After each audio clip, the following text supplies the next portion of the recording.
A very good evening to all of you. आप सभी का वार्म वेलकम है YT योर इंग्लिश ट्यूटर पे। मेरा नाम है अमन बहल।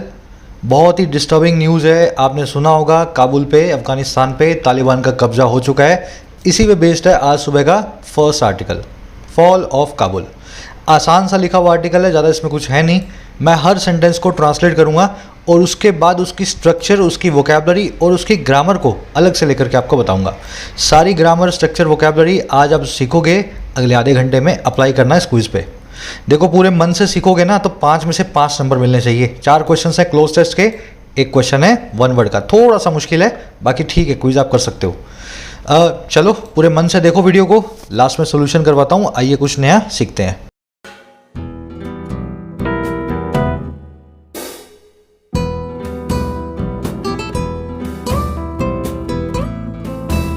कह रहा फॉल ऑफ काबुल, गिर चुका है काबुल, गिर चुका है अफगानिस्तान। बात किसकी कर रहा है? ऑन अफगानिस्तान क्राइसिस, उस क्राइसिस की, उस तूफान की जो अफगानिस्तान में अभी आ गया है। याद रखें, क्राइसिस है, बेसिस है, थीसिस है, हाइपोथेसिस है, ऐसे हर नाउन जिसके लास्ट में IS आता है। क्या आता है? IS। अगर इसका प्लूरल बनाना हो, अगर इसका बहुवचन बनाना हो तो क्या करोगे? IS को ES में बदल दोगे। अगर क्राइसिस बहुत सारे हैं ना, एक नहीं बहुत सारे हैं ना, तो आप क्राइसिस ही लिखोगे लेकिन IS नहीं, पीछे E लगा दोगे यहाँ पे, ये अपने आप प्लूरल में चेंज हो जाएगा। जानते हो, सिंपल सा कॉन्सेप्ट है। चलो अब इसके टाइटल पैराग्राफ से देखते हैं क्या कहना चाह रहा है। 1 मिनट में आपका लूँगा अभी। यहाँ पे अपनी ऐप आ चुकी है प्ले स्टोर पे, डाउनलोड कर लेना। अगर नहीं की है तो योर इंग्लिश ट्यूटर इसका नाम है, इस तरह का लोगो है ना, प्ले स्टोर पे आपको मिल जाएगी। आप अपना मोबाइल नंबर डाल के रजिस्टर करें ऐप के ऊपर। नीचे जाएं स्टोर टैब में। स्टोर में आपको मिलेंगे 3 कोर्सेज, एक राइटिंग स्किल्स, एक SSC, एक बैंक्स। जो भी कोर्स आप बाय करते हैं, एक्सेस करने के लिए उसको आप कंटेंट टैब में जाकर के सारी वीडियोस को देख सकते हैं। याद रखें, कंटेंट टैब के अंदर सारी वीडियो आपको लाइन से मिलती है ना। कुछ लोग पूछ रहे हैं सर वीडियो नहीं दिख रही, तो वीडियो यहाँ पे मिलेंगी। राइटिंग स्किल्स वाले कोर्स की 3री वीडियो आज अपलोड हो चुकी है। अच्छा, साथ ही राइटिंग स्किल्स का कोर्स है 699 का, पहले 1000 स्टूडेंट्स के लिए YT 200 कोड आपको लगाना है ना। आप इसको 200 रुपये का डिस्काउंट पे अवेल कर सकते हो। SSC और बैंक के दोनों के कोर्स हैं 59 रुपये के, 60 रुपये के। YT 10 कोड यहाँ भी लगेगा, 10 रुपये का डिस्काउंट मिल जाएगा, 49 रुपीज़ में ले सकते हो। कोई क्वेरी हो इंस्टाग्राम पे बताओ या इस नंबर पे व्हाट्सअप कर दो, दोनों ही तरीके से आपको अपनी क्वेरीज का रिप्लाई मिल जाएगा।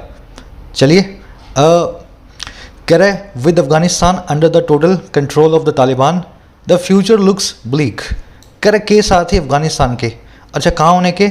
अंडर टोटल कंट्रोल होने के, पूरी तरह से नियंत्रण में होने के, तालिबान नाम की संस्था के, तालिबान नाम के ग्रुप के। कह रहा है अफगानिस्तान के तालिबान के अंडर कंट्रोल होने के साथ ही हुआ क्या? जो फ्यूचर है, जो हमें आने वाला भविष्य है, दिखाई देता है बहुत ही उदासी भरा, बहुत ही ब्लीक। अब क्या अच्छा होगा? वहाँ पे तालिबान का कब्जा हो गया है ना। जो 20 सालों में कुछ तरक्की हुई थी वो वापस जो है तालिबान घसीट करके जो है पीछे की तरफ ले आएगा। सेंटेंस का सब्जेक्ट है ग्रीन कलर में फ्यूचर, सेंटेंस की वर्ब है लुक्स। सब्जेक्ट और वर्ब इसी तरीके से ग्रीन और पिंक कलर में आपको मिलेंगे। पूरे आर्टिकल के मैंने मार्क कर दिए हैं, इसका फ़ायदा उठाना, अंडरस्टैंडिंग आपकी बहुत अच्छी हो जाती है इससे। ब्लीक का मतलब होता है ग्लूमी, सैड, डार्क, ऐसी चीज़ जो आपको निराशा भरी दिखे, जिसमें निराशा हो, ब्लीक कहलाती है, डिसअपॉइंट करने वाली। अब एक काम करता हूँ, फटाफट सारी वोकैबुलरी आपको दिखा देता हूँ इस आर्टिकल की, ताकि आप आर्टिकल पढ़ते हुए डिस्टर्ब ना हो, आपको पहले से ही वर्ड सारे मालूम हो। देखिए अपनी वोकैब शीट है ना, पिछले सारे वर्ड्स आपको इसमें मिलेंगे। आज अपने पास 3 नए वर्ड हैं और 2 पुराने वर्ड्स हैं जो हमने पहले सीखे हुए हैं। पुराने वर्ड्स हैं स्टाक और स्पिल ओवर, और नए वर्ड्स हैं केओस, सर्वियल और रिसेप्टिव। देखिए स्टाक मैंने शायद 10 दिन पहले या 5 दिन पहले करवाया था आपको। प्लेन और ग्लूमी, ऐसी चीज़ जो बड़ी उदासी भरी हो और बिल्कुल साफ साफ आपको दिखती हो, वो कहलाती है स्टाक। स्टाक का एक सिनोनिम था अटर या ब्लीक। ब्लीक आपने अभी देखा है, यही स्टाक का सिनोनिम ब्लीक है, उदासी भरा, जो हमने अभी वर्ड जो है देखा था, है ना। तो स्टाक से ब्लीक को कनेक्ट कर लेना। दूसरा वर्ड था स्पिल ओवर। स्पिल ओवर मैंने आपको बताया था एक इनडायरेक्ट या अनएक्सपेक्टेड कॉन्सिक्वेंस, किसी चीज़ का ऐसा परिणाम, ऐसा रिजल्ट जो इनडायरेक्ट रिजल्ट हो। जैसे ग्लास में आपने पानी डाला, वो पानी आपने इतना भर दिया ग्लास को कि बाहर गिरने लगा, तो वास्तव में आपने बाहर पानी नहीं गिराया है, आपने तो ग्लास को ज़रूरत से ज़्यादा भरा है। उसका एक इनडायरेक्ट कॉन्सिक्वेंस, उसका एक अप्रत्यक्ष परिणाम ये है कि टेबल पे भी पानी गिर गया है ना। स्पिल ओवर इसी को बोलते हैं, किसी चीज़ का अनएक्सपेक्टेड जो है आउटकम। इसको रेमिफिकेशन या इम्प्लीफिकेशन भी बोलते हैं। इम्प्लीकेशन इसका जो सिनोनिम है वो आज आप आर्टिकल में देखेंगे। तीसरा वर्ड है केओस, नया वर्ड है, इसको चाओस ना बोलें, इसको बोलते हैं केओस। केओस का हिंदी मतलब होता है अराजकता, इसको डिसऑर्डर या पेंडेमोनियम भी बोल सकते हैं, एनार्की भी बोलते हैं, है ना, अराजकता। After the Taliban took over Kabul there was an atmosphere of chaos on the streets. कह रहे जब तालिबान ने टुक ओवर किया काबुल को, जब तालिबान ने कब्जा लिया काबुल को, एक वातावरण था, एक परिवेश था, एक एटमॉस्फेयर था अराजकता का, केओस का, डिसऑर्डर का, वहाँ की सड़कों पे, गलियों में, है ना, समझ गए। केओस का एडजेक्टिव फॉर्म होता है केओटिक, ऐसी चीज़ जो अराजकता भरी हो कहलाती है केओटिक। ये एडजेक्टिव आज आप इस चैप्टर में देखोगे, केओटिक नाम का वर्ड। एक और वर्ड है सर रियल, सर मतलब ज़्यादा, रियल मतलब सच, ऐसी चीज़ जो सच से बहुत ज़्यादा हो, सच से बहुत आगे हो, हर वो चीज़ जो सच जैसी ना हो, ड्रीम लाइक हो, सपने जैसी हो, वो कहलाती है सर रियल। जैसे आपका सपना है मैं जाऊँगा एक दिन अमेरिका में जाके बसूंगा, आपका सपना है ना, वैसे तो कर सकते हो आप इस काम को, लेकिन बहुत चांसेस ऐसे हैं कि ये काम जो है रियलिटी कभी भी ना बन पाए। तो हर वो चीज़ जो आपने सपने में देखते हो ना, आपको लगता है सपने जैसी है, वो सर रियल कहलाती है। जैसे Photoshop can make your pictures look sir real, Photoshop जो है आपकी पिक्चर्स को सर रियल दिखा सकता है। जो आप इंस्टाग्राम पे स्वाइप करते हो ना सारा दिन, वो फोटोशॉप फोटोज़ हैं, रियल फोटोज़ नहीं है, उनको फोटोशॉप करके ज़रूरत से ज़्यादा सुंदर बनाया जाता है, समझ गए। वर्चुअल बोलते हैं सर रियल को, इसका एक्सिनोनिम है। अगला वर्ड है हमारा लास्ट आज का रिसेप्टिव, ये वर्ड बना है रिसेप्शन से। शादी होती है, रिसेप्शन सुना ना आपने, रिसेप्शन में क्या होता है, हम लोगों को रिसीव करते हैं, वो आते हैं हमें बधाई देते हैं और हम उनको रिसीव करते हैं। ये रिसीव नाम की वर्ब से भी बना है, रिसीव का मतलब ही होता है किसी को रिसीव करना, किसी को पाना। रिसेप्टिव का मतलब होता है जो इंसान या जो चीज़ रिसेप्शन करने के लिए, रिसीव करने के लिए तैयार हो, जो ओपन या वेलकमिंग हो किसी नई चीज़ के लिए। अगर आपके खुले विचारों के आदमी हैं तो आप रिसेप्टिव पर्सन है ना।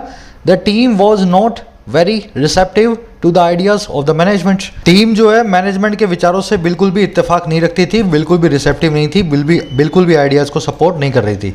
इसको एमिनेबल, रिस्पॉन्सिव, वेलकमिंग कुछ भी बोल सकते हैं आप, है ना। चलिए यही आज के मेन वर्ड्स हैं भाई, इसको अगर आप देख लोगे तो आर्टिकल आराम से पढ़ पाओगे। अब फटाफट मैं आपको दे देता हूँ समरी, हुआ क्या है। देखो समरी छोटी सी, आज अफ़गानिस्तान पे कब्जा हो चुका है तालिबान का, और जो तालिबान को 20 साल अमेरिका लड़ा उससे, आज वहीं पे अफ़गानिस्तान फिर से आके खड़ा है 20 साल पीछे। हमारा आर्टिकल ये कह रहा है कि फ्यूचर बहुत बड़ा ख़राब है अफ़गानिस्तान का, अमेरिका ने एक बड़ी गलती कर दी है, इसकी सज़ा पूरा अफ़गानिस्तान भुगतेगा और आगे कोई भी आशा की किरण हमें नहीं दिख रही है। इस बार जितनी सिचुएशन ख़राब है, इतनी कि तालिबान को रोक पाना बड़ा मुश्किल है, बड़ा स्ट्रॉन्ग होकर के तालिबान ने कब्जा किया है अफ़गानिस्तान पे, समझ गए। आज की समरी मैंने आपको बता दी है, यही सिंपल सी है। आज की टोन है एप्रीहेंसिव और वरीड, बहुत परेशान है, बहुत वरीड है, क्या होगा अब अफगानिस्तान का, है ना। इस समरी के ऊपर बेस्ड एक क्वेश्चन मैं आपके सामने रख रहा हूँ, 3 सेंटेंसेस में आंसर करें अपना। डिस्क्रिप्टिव का क्वेश्चन है, कमेंट सेक्शन में आंसर किया करो, सब लिखते हैं, मैं भी लिखता हूँ। क्वेश्चन ये है, अफगानिस्तान की लाख गुहार लगाने के बाद भी इंडिया ने अफगानिस्तान की मदद नहीं की मिलिट्री पॉइंट ऑफ व्यू से, है ना, और अब अफगानिस्तान की सरकार गिर भी चुकी है। क्या इंडिया का ये फैसला आपको सही लगा या गलत लगा? इंडिया को मदद करनी चाहिए थी या नहीं चाहिए थी? क्या उस मदद से कुछ निकल कर के आता, या आपको लगता है वो मदद भी बेकार ही जाने वाली थी? 3 सेंटेंस में आंसर करना, नीचे दिखे कमेंट सेक्शन में मेरा भी मिलेगा आपको फर्स्ट कमेंट में, अपना भी वहीं पे पोस्ट करो। शुरू कर लेते हैं। करा history came full circle on August 15 when the Taliban captured Kabul, almost 20 years after the US launched its global war on terror। कह रहा है हिस्ट्री कम कर गई फुल सर्कल। देखो फुल सर्कल क्या होता है, 360 डिग्री। आप जो है जहाँ खड़े थे घूम फिर के पूरा चक्कर निकाल के वहीं आ गए। कह रहा है इतिहास अपने आप को दोहरा गया, हिस्ट्री फुल सर्कल हो गई अगस्त 15 पे, जब तालिबान ने कैप्चर कर लिया काबुल को लगभग 20 साल के बाद। और किसके, जब यूएस ने लॉन्च किया था इसकी ग्लोबल वॉर को, अंतर्राष्ट्रीय युद्ध को, आतंकवाद के खिलाफ, टेरर के खिलाफ। तो 20 साल पहले जहाँ पे काबुल खड़ा था आज वहीं काबुल खड़ा है। अफगानिस्तान का तब भी वहाँ कब्जा था, 20 साल बाद भी कब्जा है, बस 20 साल के बाद हिस्ट्री ने अपने आप को दोहराया है। समझ गए? हिस्ट्री की वर्ब है केम फुल सर्कल। ये केम इसकी वर्ब है और फुल सर्कल, केम फुल सर्कल जो है ये एक अपना फ्रेज बनाता है। इसका मतलब होता है किसी चीज़ का दोहराया जाना, है ना। तालिबान की वर्ब है कैप्चर्ड, कैप्चर का मतलब होता है पकड़ना, इसको कॉन्कर करना, सीज करना। और एक अच्छा वर्ड है कॉमंडियर। कॉमंडियर, कॉमंडियर का मतलब होता है कहीं पे एकदम घेराव कर लेते हो ना आप, उसको कब्जा कर लेते हो किसी चीज़ का, कॉमंडियर कहलाता है। इसको कमांडर नाम के वर्ड से बिल्कुल भी कंफ्यूज ना करें, कमांडर वो अलग है और ये है कॉमंडियर।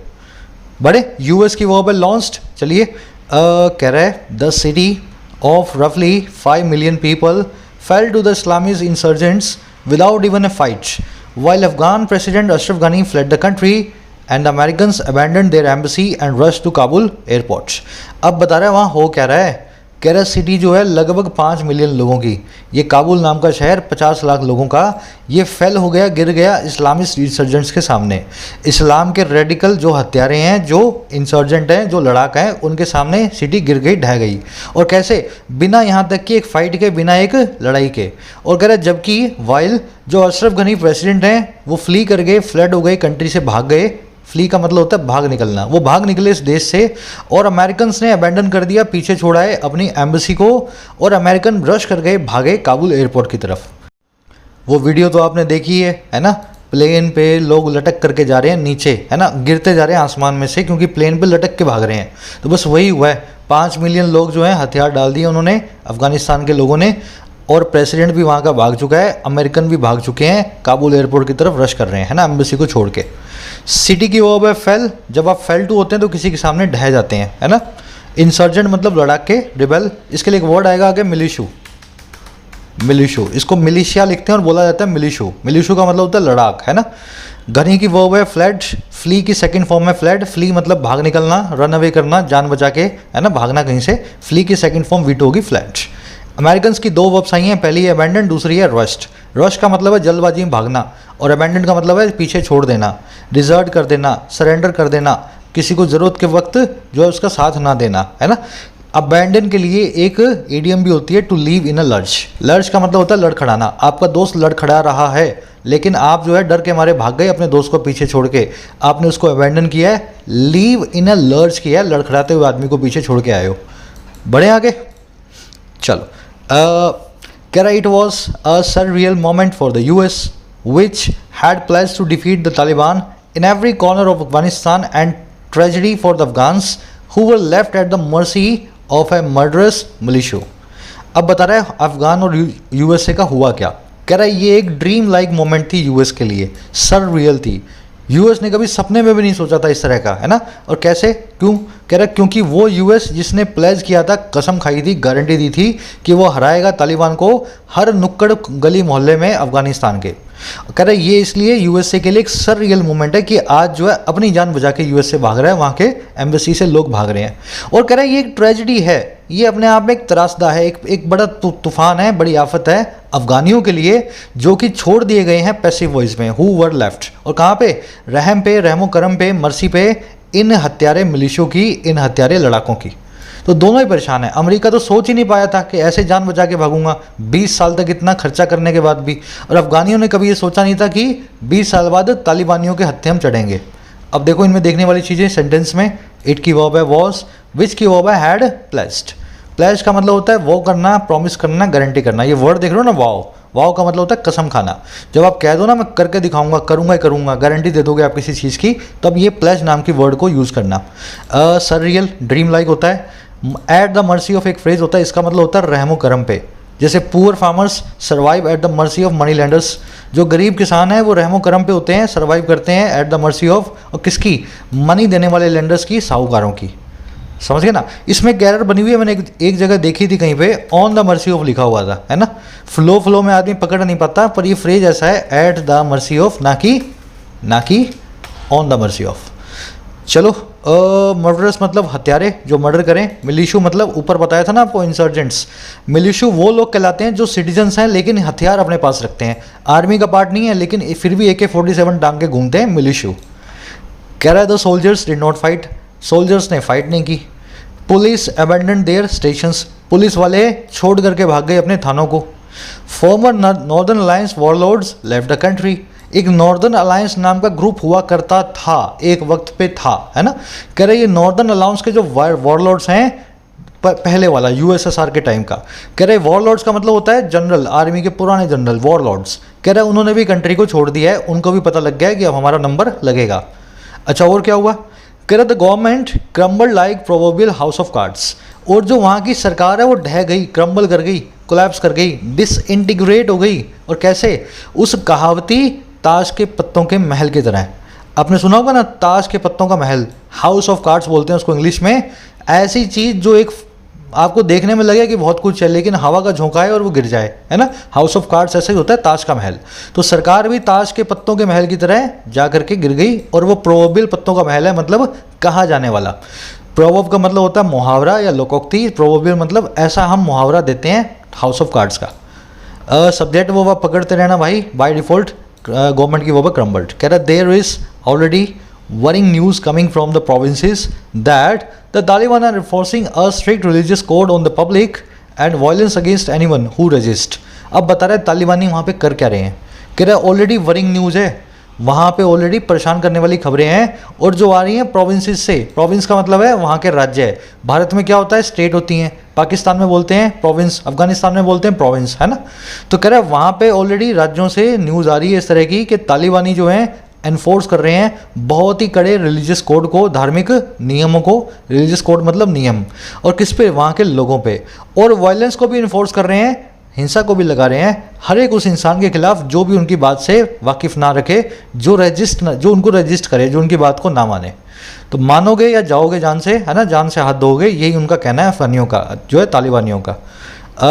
अब इस सेंटेंस की स्ट्रक्चर देखेंगे। न्यूज़ की वर्ब है इज, तालिबान की वर्ब है आर इन्फोर्सिंग, हु की वर्ब है रजिस्ट। अब इस सेंटेंस में देखने वाली दो चीज़ें हैं। ये कमिंग देख लेना, न्यूज़ के लिए आया हुआ एडजेक्टिव है। कौन सी न्यूज़, वो वाली न्यूज़ जो कमिंग हो रही है, जो वाली न्यूज़ आ रही है वहाँ के राज्यों से, है ना। कमिंग एडजेक्टिव काम कर रहा है। पहला तो ये कि इस न्यूज़ नाम के वर्ड को देख करके आपको कौन सा ग्रामर रूल याद आना चाहिए। अगर मेरे साथ आर्टिकल पढ़ रहे हो तो इस पर बहुत इंपॉर्टेंट ग्रामर रूल आपको बनता है, अभी याद करने की कोशिश करो। पहले आप कोशिश करो, इतने में मैं दूसरा वाला रूल आपको बता देता हूँ। तालिबान की वर्ब यहाँ पे आर इन्फोर्सिंग आई है। तालिबान तो एक संस्था का नाम है, एक ग्रुप है, एक आतंकवादी संगठन है, फिर इसकी वर्ब सिंगुलर क्यों नहीं है, आर क्यों लगी हुई है, ध्यान से समझो। इनको बोलते हैं हम collective nouns. Team, audience, group, couple, committee, jury, bench, herd. Team में मेंबर्स होंगे, ऑडियंस में लोग होंगे, ग्रुप में मेंबर्स होंगे, है ना, खिलाड़ी होंगे, कपल में मियाँ बीवी होंगे या गर्लफ्रेंड बॉयफ्रेंड होंगे, कमेटी के अंदर कुछ मेंबर्स होंगे, जूरी में जज होंगे, बेंच भी जजों का एक ग्रुप होता है, हर्ड मतलब जानवरों का एक ग्रुप। ये सब के सब ग्रुप्स के नाम हैं। ये सब के सब ऐसे नाउन्स हैं जो किसी ग्रुप को डिनोट करते हैं, और ऐसे हर नाउन जो ग्रुप को डिनोट करें, इसके अलावा भी बहुत सारे आपको मिलेंगे, सब के सब कहलाते हैं कलेक्टिव नाउन्स। इन कलेक्टिव नाउन्स की खासियत है ये अपने साथ सिंगुलर और प्लूरल दोनों ही वर्ब्स ले सकते हैं। आपको उस फॉर्मूला को पकड़ना है, सिंगुलर या प्लूरल क्यों लगी है, कैसे लगेगा, देखो ध्यान से।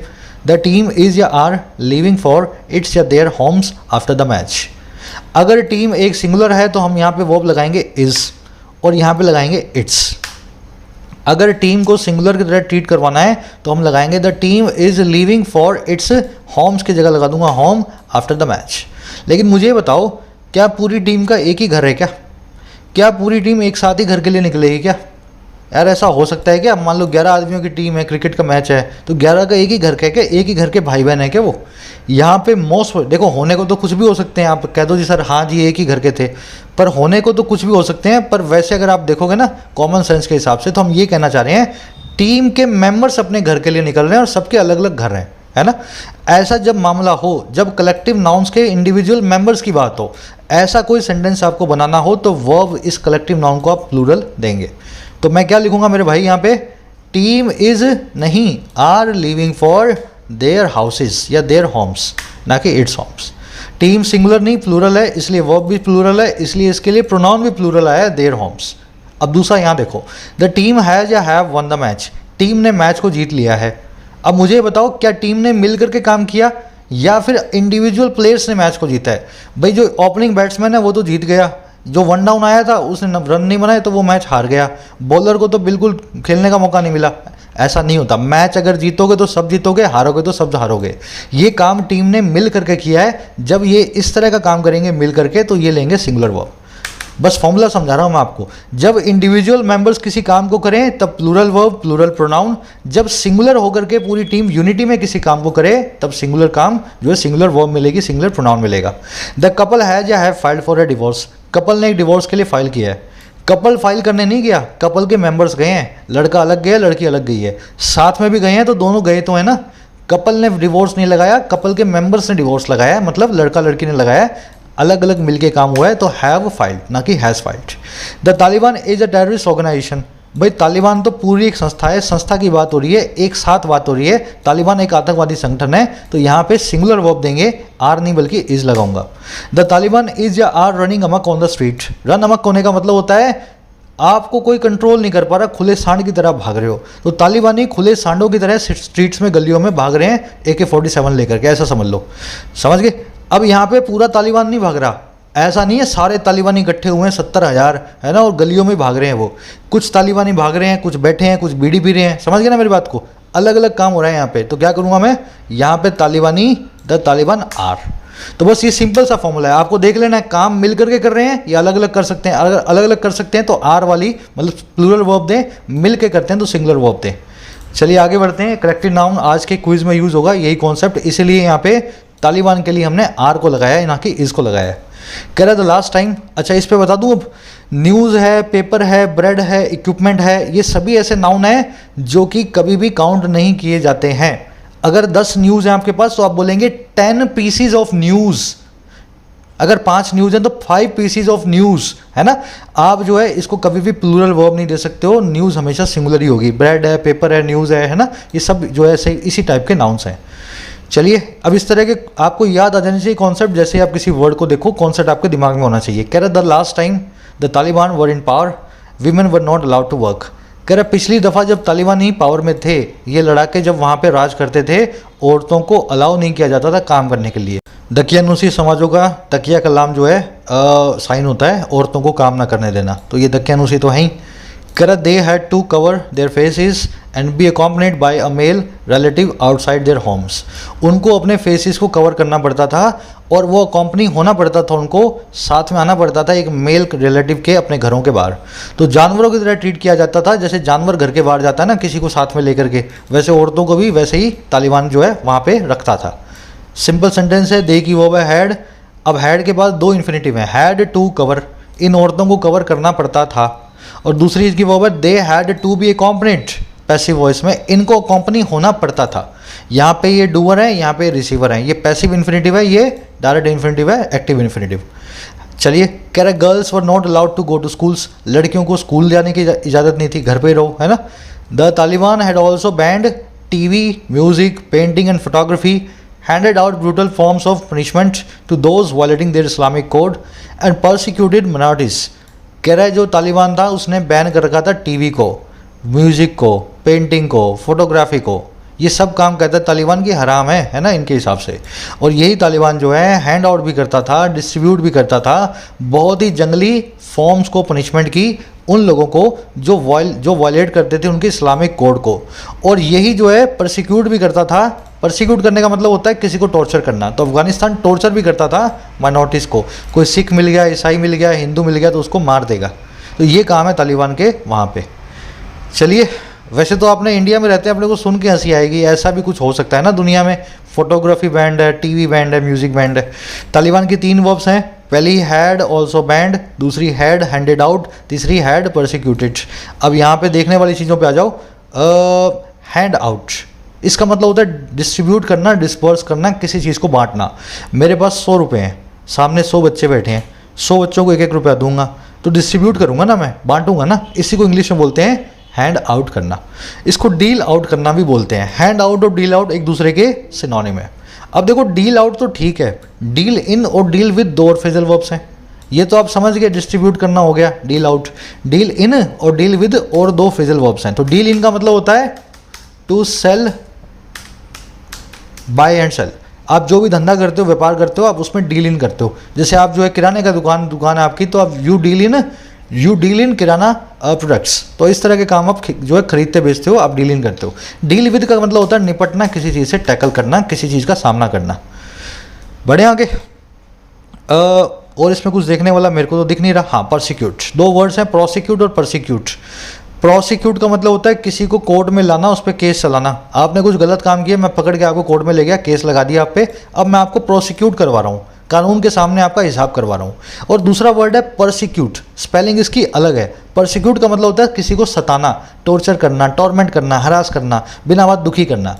तो ये लोग जो है ना, इनको परसिक्यूट करता था माइनॉरिटीज़ को, ना कि प्रोसिक्यूट करता था। कोर्ट में नहीं ले जाता था, बल्कि उनको टॉर्चर करता था, मारता पीटता था तालिबान। कह रहा the chaotic scenes from Kabul airport where people are desperately trying to cling on to airplanes hoping to leave the country bear testimony to their fear of the Taliban। कह रहा जो chaotic scenes थे, आपने word सुना हुआ chaos, chaos का मतलब अराजकता, अभी करवाया था आपको, उसी का एडजेक्टिव फॉर्म है केओटिक, अराजकता भरी हुई कोई चीज़। कह रहा अराजकता भरी जो सीनरी थी, जो सीन्स थे काबुल एयरपोर्ट से, जहाँ पे लोग डेस्परेट होकर के ट्राई कर रहे थे कि वो पकड़ जाएं, लटक जाएं, क्लिंग ऑन टू कर जाएं किसी प्लेन से, एरोप्लेन से, इस बात को होप करते हुए कि वो लीव करेंगे कंट्री को, देश को छोड़ देंगे। कह रहा है ये जो सीन्स है ना, इस तरह के लोग जा रहे हैं लटक लटक के प्लेन्स पे, ये बेयर करते हैं टेस्टिमनी को, ये गवाह बनते हैं उनके उस फियर का, उस डर का जो है तालिबान नाम के इस संगठन का। तो डर के मारे लोग भाग रहे हैं प्लेन्स पे लटक लटक के। सीन्स की वर्ब है बेयर, बेयर टेस्टिमनी मतलब एक फ्रेज होता है, इसका मतलब होता है किसी की एविडेंस देना। बेयर टेस्टिमनी टू, टेस्टिमनी का मतलब होता है गवाही, अगर आप बेयर टेस्टिमनी कर रहे हैं तो किसी की गवाही दे रहे हैं, है ना। इस फ्रेज को ऐसे याद रखें। क्योटिक आपने देख लिया, पीपल की वर्ब है are desperately trying. Cling on to, hold on to, दो फ्रेजल वर्ब्स हैं, इन दोनों का मतलब होता है किसी चीज़ से चिपक जाना, लटक जाना, छोड़ने से मना कर देना। भाई प्लेन उड़े तो उड़े, मैं इसके साथ ही उड़ूंगा लटक करके, पर जाऊंगा अफगानिस्तान से बाहर। समझ गए। कह रहा this is a historic development that will have lasting implications for global geopolitics. कह रहा है ये अपने आप में एक ऐतिहासिक डेवलपमेंट है, जो अफगानिस्तान में हुआ ना, इतिहास में लिखा जाएगा, याद रखा जाएगा। और ये वो डेवलपमेंट है जो कि जिसका होगा एक लॉन्ग लास्टिंग, एक लंबा रुकने वाला इम्प्लीकेशन। इम्प्लीकेशन आपने देख लिया ना, इनडायरेक्ट कॉन्सिक्वेंस, तो इसके बहुत लंबे चलने वाले इनडायरेक्ट कॉन्सिक्वेंसेस होंगे ग्लोबल जियोपॉलिटिक्स के लिए, दुनिया भर की जियोपॉलिटिक्स के लिए। अफगानिस्तान के गिरने के बाद कई देशों के आपसी समीकरण अब बदलने वाले हैं। दिस की वर्ब है इज, दैट की वर्ब है विल हैव। अच्छा, लास्टिंग मतलब बहुत लंबा खींचने वाला, इम्प्लीकेशन आप जान गए हो, रेमिफिकेशन लॉन्ग टर्म इफेक्ट्स। कह रहा है unlike in 1996 this is not only about the Taliban taking power. कह रहा है 1996 की तरह ये उस बारे में नहीं है महज, और किस बारे में, तालिबान के टेक पावर करने के बारे में। तालिबान तो पहले भी कब्जा चुका है अफगानिस्तान को, लेकिन इस बार मामला थोड़ा अलग है। अब कैसे अलग है देख लेते हैं। कह रहा है this is also about an Islamic group with a medieval mind set and modern weapons defeating the world's most powerful country. कह रहा है ये इस बारे में भी है, और किस बारे में, एक इस्लामिस्ट ग्रुप के जिसका दकियानुसी माइंडसेट है, मेडिवल माइंडसेट, आज से 2000 साल पुराना, और जिसके पास मॉडर्न वेपन्स हैं डिफीट करने वाले दुनिया की सबसे मोस्ट पावरफुल कंट्री को, अमेरिका को। समझ गए। इस बार ये अलग हुआ है तो ये वैसे के वैसे ही जंगली है ना, एकदम जाहिल, वही पुराने वाला उनका दिमाग है, मार देंगे औरतों को, घर से बाहर नहीं निकलने देंगे, म्यूजिक नहीं चलाने देंगे। और वेपन इनके पास है अल्ट्रा मॉडर्न, अमेरिका के छोड़े हुए वेपन्स इनके हाथ में आ गए हैं, वो वेपन जिनसे ये अमेरिका को भी हराने का मादा रखते हैं अफगानिस्तान के अंदर। कह रहे इस बार बात थोड़ी सी अलग है। समझ गए। दिस की वर्ब है इज, मेडिवल मतलब दकियानुसी, पुराना, प्रिमिटिव, आर्केइक, 2000 साल पुरानी बातें जब करोगे तो आप मेडिवल बातें कर रहे हो। समझ गए ना, मध्यकालीन। चलिए, वर्ड्स मोस्ट आप जानते हैं, मोस्ट के आगे द क्यों नहीं लगा, क्योंकि पजेसिव आ गया, नहीं तो यहाँ पे द मोस्ट पावरफुल कंट्री होना चाहिए था, इस द को हमें निकालना पड़ा पजेसिव की वजह से। कह रहे थे US can say in its defence that its mission was to fight al Qaeda and that it met its strategic objectives. कह रहे यूएस कह सकता है अपने डिफेंस में, यूएस अपने बचाव में कह सकता है कि इसका जो मिशन था वो था फाइट करना अल कायदा से, और ये मीट किया अपने रणनीतिक ऑब्जेक्टिव से, अपने लक्ष्यों से जो स्ट्रेटेजी के हिसाब से इसने बनाए थे। तो कह रहे यूएस की अब गलती, यूएस अपनी गलती तो मानेगा नहीं है ना, और बोल देगा हमने तो अल कायदा के लिए आए थे, उसको हमने हरा दिया है, तालिबान से हमारा कोई वास्ता नहीं है। समझ गए। यूएस की वर्ब है कैन से, इट्स मिशन की वर्ब है वॉज, इट की वर्ब है मेट, स्ट्रेटेजिक मतलब रिलेटेड टू स्ट्रेटजी। कह रहा but in reality after spending 20 years in Afghanistan to fight terrorism and rebuild the Afghan state, the US ran away from the battlefield, embarrassing itself and leaving its allies helpless. कह रहा लेकिन सच्चाई ये है, reality ये है कि 20 साल स्पेंड करने के बाद अफगानिस्तान में फाइट करने के लिए टेररिज्म को, रीबिल्ड करने के लिए अफगान स्टेट को, अमेरिका रुका 20 साल की वहाँ पे आतंकवाद से सामना करे, हमला करे उस पर, और वहाँ अफगानिस्तान को फिर से बनाए, है ना। कह रहे इस बात को करने के बाद 20 साल बाद, कह रहे यूएस भाग निकला अपनी जान बचा के, रैन अवे फ्रॉम कर गया जंग के मैदान से, अपने आप की भी शर्मनाक करते हुए, एम्बेरस करते हुए, और पीछे छोड़ते हुए अपने दोस्तों को, अलायंस को, बिना किसी मदद के हेल्पलेस। समझे ना। तो यूएस जान बचा के भागा और कह रहा है कि तुम देखो हमारा कोई मतलब नहीं है ना अफगानिस्तान से ना तालिबान से। समझ गए। यूएस की वर्ब है रन अवे फ्रॉम, जब यूएस भाग रहा था तब अपने आप को एम्बेरस भी कर रहा था और अपने दोस्तों को पीछे लीव भी कर रहा था। एम्बेरसिंग और लीविंग क्या है, प्रेजेंट पार्टिसिपल साइमल्टेनियस एक्शन। खाना खाते हुए टीवी देख रहा था, दोस्तों को पीछे छोड़ते हुए यूएस भाग रहा था। समझ गए ना? तो ये दोनों आईएनजी फॉर्म वर्ब की यही बताती हैं पीपीएसए को, आप अच्छे से जानते हो ग्रामर सीरीज में। अलाय मतलब आपका दोस्त, फ्रेंड, कंपेनियन। चलो आगे बढ़ते हैं। कह रहा द इमेजेस फ्रॉम आग या ARG, the president palace in Kabul and the airport will continue to haunt president Joe Biden and the US for a long time. कह रहा है जो इमेजेस आई हैं जो इस जगह से, ये ARG इसको बोलते हैं, आर्क बोलते हैं, जो कि वहाँ का राष्ट्रपति भवन है काबुल का, और जो एयरपोर्ट से आई हैं ये कंटिन्यू करेंगी, जारी रखेंगी हॉन्ट करना, डराना जो बाइडन को और अमेरिका को एक लंबे वक्त तक। कई दिनों तक जो बाइडन को नींद नहीं आने वाली और अमेरिका अपने आप से शर्मसार होगा, हम क्या करके अफगानिस्तान के लोगों के साथ आए हैं। इमेजेस की वर्ब है will continue to haunt, haunt का मतलब है डराना, फ्राइटन करना, टेरराइज करना, ट्रबल करना, है ना। चलो कह रहा है 1996 when the Taliban took Kabul the government did not flee the country. कह रहा है 96 में जब ये तालिबान आया था काबुल में, जब कब्जा जमाया था काबुल में, सरकार जो है देश छोड़ के नहीं भागी थी। उस समय सरकार वहीं की वहीं बैठी रही थी तालिबान के सामने। कह रहे लेकिन इस बार क्या हुआ? इस बार हुआ पिछली बार की बता रहा है अभी तो, Ahmad Shah Massoud and Burhanuddin Rabbani ट्वीटेड to the Panjshir valley from where they regroup the northern alliance and continue resistance against the Taliban. तो उस समय के जो लीडर्स थे Ahmad Shah Massoud and Burhanuddin, है ना, रब्बानी, कह रहे ये रिट्रीट कर गए थे, ये फॉल बैक कर गए थे, पीछे हट गए थे पंजशीर वैली की तरफ, है ना, इस घाटी की तरफ। और जहाँ से उन्होंने रीग्रुप किया, वो उन्होंने अपनी जो है सारे जो ग्रुप को फिर से इकट्ठा किया, और किसको? नॉर्दर्न अलायंस को। और इन्होंने कंटिन्यू रखा रेजिस्टेंस को अफगानिस्तान के खिलाफ, तालिबान के खिलाफ, अपना जो है अपोजिशन जो है इन्होंने कायम रखा। तो 96 में जब अफगानिस्तान पे कब्जा हुआ था तालिबान का, तो कोई भी सरकार का आदमी भागा नहीं था, बस छुप गए थे साइडों में अफगानिस्तान के, है ना। रब्बानी और इन दोनों की वर्ब है रिट्रीटेड, रिट्रीट का मतलब होता है फॉल बैक करना, पीछे हटना। दे की वर्ब है रीग्रुप। कंटिन्यूड की देखो, ये कंटिन्यूड जो है ना, यहाँ पे वर्ब है एक्चुअल में। They regroup the northern alliance and continued resistance. Resistance यहाँ पे एक नाउन है ना। तो दे की दो वर्ब्स है, रीग्रुप्ड और कंटिन्यूड। चलिए आगे बढ़ते हैं। रेजिस्टेंस का मतलब होता है अपोजिशन। कह रहा this time there is no Northern Alliance. कह रहा लेकिन अब की बार कोई नॉर्दर्न अलायंस है ही नहीं, किसी तरह का कोई बचाव है ही नहीं। और कैसे नहीं है? कह रहा देर इज़ नो गवर्नमेंट, ना इस बार कोई सरकार है, सरकार बस जो है हथियार डाल के भाग चुकी है। कह रहा the whole country except some pockets is now formally under the Taliban's control. कह रहा पूरा देश छोड़ करके कुछ पॉकेट्स को, छोटे मोटे हिस्सों को, अब वो बड़ी मजबूती से फॉर्मली है तालिबान के कंट्रोल में। तो मोटा मोटा 95% तालिबान जो है कब्जा चुका है अफगानिस्तान को, 5% छोटा मोटा पॉकेट आप छोड़ दो तो। कंट्री की वर्ब है इस। कह रहा Taliban are also more receptive to regional players such as China and Russia, while Pakistan is openly celebrating their triumph। कह रहे पाकिस्तान इस बार और ज़्यादा रिसेप्टिव है और ज़्यादा ओपन है रीजनल प्लेयर्स के लिए, रशिया और चाइना के लिए। इन दोनों को अपना दोस्त के जैसा मानता है, इन दोनों के लिए रिसेप्टिव है, ओपन माइंडेड है। जबकि पाकिस्तान जो है ओपनली सेलिब्रेट कर रहा है इनकी ट्रायम्फ को, इनकी जीत को। तो इस बार ऐसा हो रहा है ना, तालिबान को सपोर्ट भी बहुत सारी कंट्रीज़ का मिल रहा है।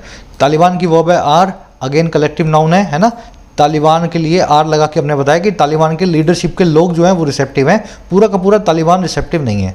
रिसेप्टिव का मतलब होता है ओपन, वेलकमिंग, एमिनेबल, किसी के लिए आपका रिस्पॉन्स हो, है ना। पाकिस्तान की वर्ब है इज सेलिब्रेटिंग, ट्रायम्फ का मतलब होता है जीत। एक तालिबान पाकिस्तान में भी है जिसको बोलते हैं तहरीके तालिबान, है ना।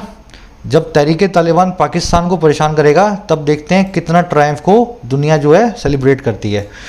कह रहा it remains to be seen what kind of regime a stronger Taliban will install in Kabul.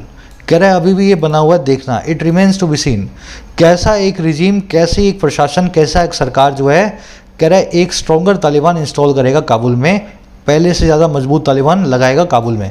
पहले तो कमज़ोर था, इस बार बड़ा मजबूती के साथ आया, कैसी सरकार लगाएगा पता नहीं है। इट की वर्ब है रिमेन्स, तालिबान की वर्ब है will install. If the 1990s are anything to go by, darker days are ahead in Afghanistan. कह रहा अगर 1990 की बात अगर आप करो ना, अगर 1990 को आप कुछ भी बुलाना चाहो, अगर आप बोलो 1990 बहुत बड़ी बात थी, है ना, तालिबान को देख करके, कह रहा अब और ज़्यादा गहरे और ज़्यादा अंधियारे वाले डार्क डेज जो हैं आगे हमारे को दिख रहे हैं अफगानिस्तान के अंदर। कह रहा 90 तो कुछ भी नहीं है, अब देखो आगे आगे होता है क्या। समझ गए? अब ये गो बाय फ्रेजल वर्ब को देख लेते हैं। दो मीनिंग होते हैं इसका, किसी नाम से पुकारा जाना और या किसी के हिसाब से होना। Going by this rule passengers without ticket will be find, इस रूल के हिसाब से पैसेंजर्स जो हैं बिना टिकट के उन पे फाइन लगेगा। गो बाय करेंगे अगर इस रूल के हिसाब से चलेंगे तो। एंड ये देखो, Sachin Tendulkar goes by the name of master blaster, Sachin Tendulkar जाना जाता है, गो बाय होता है, नॉन एज होता है, कोल्ड बाय होता है, इस नाम से जो है मास्टर ब्लास्टर का। तो गो बाय दोनों ही तरीक़ों से चलती है। तो अगर 1990 को आप कुछ बुलाना चाहो तो अब आगे वालों को क्या बुलाओगे, ये आपसे पूछ रहा है, समझ गए। चलो सिंपल आर्टिकल आज का। सभी लोग दुआ करें अफ़गानियों के लिए। बहुत सारे स्टूडेंट्स हैं हमारे अफ़गानिस्तान से, आपको पता होगा है ना, कमेंट सेक्शन में अगर आप देखोगे तो पिछले कुछ दिनों से अचानक से मोस्ट ऑफ स्टूडेंट्स गायब हो चुके हैं। हमें तो पता भी नहीं है वो क्या कर रहे हैं, कैसे हैं, खैरियत में हैं, ठीक हैं, ख़राब हैं, है ना। तो अपने को भगवान से यही दुआ करनी चाहिए कि यार छोटे छोटे बच्चों की तो कोई वो है नहीं। चलो क्लोज टेस्ट पे आ जाओ। 4 क्वेश्चन हैं। एक क्वेश्चन था आपका किसका, 1 वर्ड का। क्लोज टेस्ट करवा देता हूँ फटाफट से।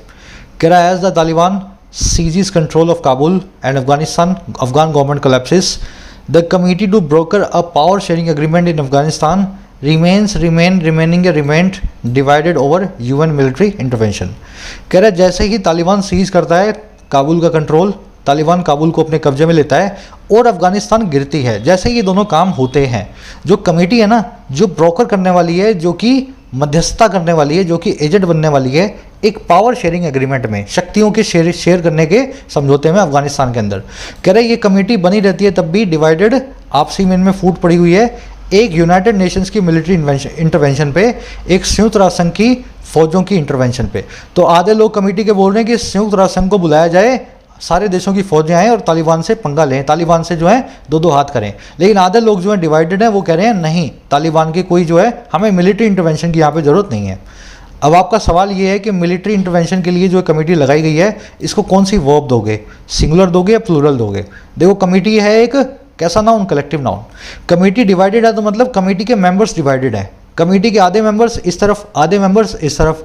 काम ये कलेक्टिवली नहीं हो रहा, इंडिविजुअल मेंबर्स कर रहे हैं, इसलिए कमेटी को हम प्लूरल वर्ब देंगे। मैं यहाँ पे लिखूंगा रिमेन, रिमेन। अब आप पूछोगे सर रिमेंड क्यों नहीं आया। रिमेंड इसलिए नहीं आया क्योंकि पूरा सेंटेंस प्रेजेंट में चल रहा है, जैसे ये होता है वैसे ये होता है, वैसे ही कमेटी डिवाइडेड होती है। तो पास्ट में नहीं बना सकता मैं इसको, प्रेजेंट में चल रहा है तो प्रेजेंट में चलने दो ना इसको। और रिमेनिंग इसलिए नहीं आ सकता क्योंकि is am are was verb नहीं आ रहा, बिना इनके कभी भी वर्ब की एनजी फॉर्म मेन वर्ब बन के नहीं आती। समझ गए, बी आपका रिमेन हो गया प्लूरल में। कह रहा harking back to 1990s, Taliban insurgent still cling, cling on to या hold by their radical and violent style of administration। कह रहे याद ताज़ा कराते हुए 1990 की, तालिबान के लड़ाके आज भी पकड़े हुए हैं, चिपके हुए हैं अपने उन रेडिकल और हिंसा वाले स्टाइल ऑफ एडमिनिस्ट्रेशन से। आज भी इनका मतलब, राज का मतलब इनके लिए ये है कि लोगों को मारा जाए, है ना, उनको काटा जाए। समझ गए ना, चिपकने के लिए एक फ्रेजल वर्ब यहाँ पे लगानी है। आज भी चिपके हुए हैं तो मतलब हमें यहाँ पे प्रेजेंट में चाहिए। अब देखो चिपकने के लिए फ्रेजल वर्ब है क्लिंग या होल्ड, तो या तो आप क्लिंग ऑन टू बोले या होल्ड ऑन टू बोले। होल्ड बाय नहीं होता, होल्ड इनटू नहीं होता, क्लिंग वैसे नहीं आता, है ना, cling on to. Taliban insurgent still cling on to, है ना। चलो अच्छा आगे क्या हुआ, and deal out, deal in, deal with या deal for barbaric punishments to minorities. और ये लोग जो हैं बांटते हैं, देते हैं बहुत ही ज़्यादा जंगली पनिशमेंट्स माइनॉरिटीज़ को। देखो यहाँ पे बांटने की बात हो रही है, बांटने के लिए सही फ्रेजल वर्ब है डील आउट। डील इन का मतलब होता है व्यापार करना, डील विद का मतलब होता है निपटना, डील फॉर का मतलब कुछ होता ही नहीं, तो हमें यहाँ पे डील आउट को यूज़ करना था। कह रहे the US insensitive and carelessly planned troop withdrawal has commandeered, desert, haunted या live in a lurch millions in Afghanistan at the mercy of a radical Islamist group of murderers। कह रहा है America का जो असंवेदनशील और बिना केयर के प्लान किया हुआ ट्रूप विड्रॉल है, वो कर चुका है इस काम को। और किस काम को, हजारों लाखों लोगों को, अफगानिस्तानियों को रहमो करम पे छोड़ने के एक रेडिकल इस्लामिस्ट ग्रुप पे जो है हथियारों का। अब देखो यहाँ पे अबेंडन करने की बात हो रही है, यहाँ पे हैज़ के बाद V3 चाहिए। अब देखो V3 डिजर्ट आ सकता था यहाँ पे, लेकिन डिजर्टेड होती तब आती। समझ रहे मेरी बात को, V3 आ सकती है लेकिन V3 आएगी ना, डिजर्ट तो नहीं आएगा। तो बी आपका आंसर बिल्कुल भी नहीं है। ये आ सकता है आपकी ग्रामर के हिसाब से, लेकिन कमांडर का मतलब होता है घेरना। तो ट्रूप्स ने मिलियंस को घेरा नहीं है बल्कि अबैंडन किया है। मीनिंग देखो, मीनिंग मैं अबैंडन करने की बात कर रहा हूँ, इसलिए कमांडेड भी नहीं आ सकता। हॉन्ट का मतलब होता है डराना, तो लोगों को डरा भी नहीं रहे हैं तो हॉन्ट भी नहीं आ सकता। और लीव इन द लर्च आ सकता है, लेकिन यहाँ पे V3 आनी चाहिए, लेफ्ट इन द लर्च होना चाहिए। टेक्निकली चारों ही गलत हैं, समझे मेरी बात को। डिजर्टेड होता तो भी ठीक होता, लेफ्ट इन द लर्च होता तो भी ठीक होता, और हॉन्टेड और कमांडेड वैसे तो V3 हैं, लेकिन इनका कोई मीनिंग तो है नहीं, तो ये दोनों गलत हैं। इसमें कोई भी आंसर नहीं है, no answer is your correct answer. चलिए लास्ट क्वेश्चन आप खुद से करोगे, something that is dream like, इन चारों में से कौन सा वन वर्ड उसके लिए बनाओगे। इसका आंसर डाल रहा हूं मैं फर्स्ट कमेंट में इसी वीडियो के, जरूर से आप अपना आंसर, अपना जो है ना स्कोर बताया करो, आउट ऑफ 5 आपको कितने मिले। डिस्क्रिप्टिव का क्वेश्चन भी जरूर आंसर करें, है ना, मैं भी लिखता हूं आपके साथ। कोर्सेज अवेलेबल है ऐप पे, डाउनलोड कर लेना, है ना। एसएससी बैंक और राइटिंग स्किल्स तीनों का, राइटिंग स्किल्स की वीडियो तीसरी आ चुकी है आज। कंटेंट टैब में जाओ, बस सीधे आप जैसे जहाँ जाओगे आपको सारी वीडियोस लाइन से मिल जाएंगी। कोई भी क्वेरी होती है कोर्सेज से रिलेटेड, इस नंबर पे व्हाट्सअप करें, या आप इंस्टाग्राम पे भी आप मुझसे पूछ सकते हैं, रात में मैं फ्री होकर के रिप्लाई कर देता हूँ। Until then, signing out.